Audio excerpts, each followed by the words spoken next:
ทุกคนลุยต่อคลิปที่3ออกจากแคมป์ของเฮาก็สิมาเลาะเบิ่งม่องอาหารการกินได้บ่ได้เขตนี้เป็นเขตอาหารการกินเนาะนี่เนาะ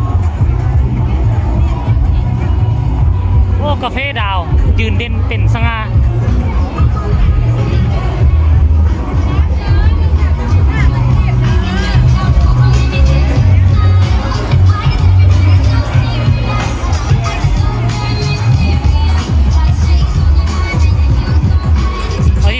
ซื้อไหมกินนะกินอยู่บ้านหรือเปล่ามันมีห้านหนึ่งอยู่นี้ยันเต็มห้านนั่นน่ะมีเฟอร์มีข้าวเปียกมีพันเพิ่น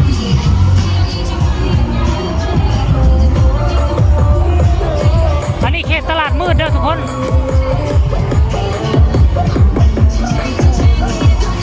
เขตนี้เขตตลาดมืด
ซื้อไหม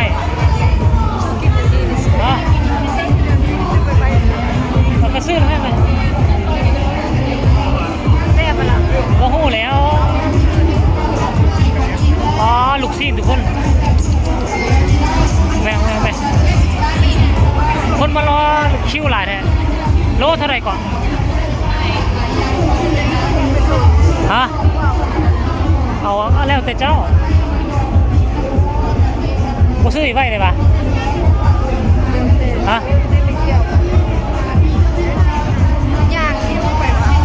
เขาก็ออกกันนี่แล้วเขาก็มือเลยที่ไปใส่ต่อออกกันนี่แล้วย่างเรียบขึ้นมาเท่าไรก่อนโลนึงวะโลละ100,000วะลูกซิ่งงัวนี่งัวนี่หมดอ๋อราคาสำคัญมาจากไหนเอาวะฮะเอาวะโอ้แถมเจลวะ100,000ได้เจลพ่อ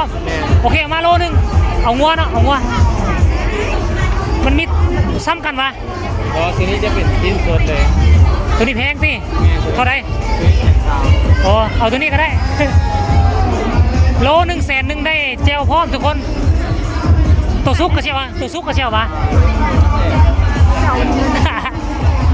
อยู่นี่ทุกคนอยู่นี่ได้อาหารมื้อละ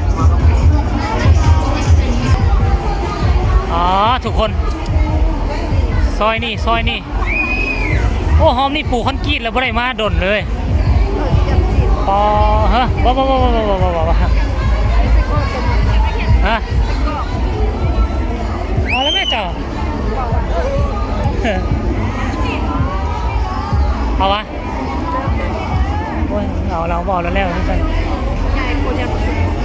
โอ้บังลูกซีนตัวนี้อ๋อคือลูกใหญ่ลูกโตแท้ลูกซีนใหญ่อ้าวห้านสาวไอ้น้องนี่ดิมันสิกินข้าวกินอยู่นี่บ่มันคนบ่เต็มนะโอ้บ่ว่าแล้วเต็มหมดครบทุกอย่างกันบ่แนวเป็นพันก็มีพันข้าวนั่นแล้วก็มีพันแหนมเนี่ยมันมีพันอยู่หั่นแต่ว่ามันบ่มีโต๊ะนั่งแล้วเดี๋ยวนี้นะนี่นะมันมุ้ยมองนั่งแล้วเต็มหมดแล้วนี่ซื้อไปบ่นี่แหนมเพิ่นเด้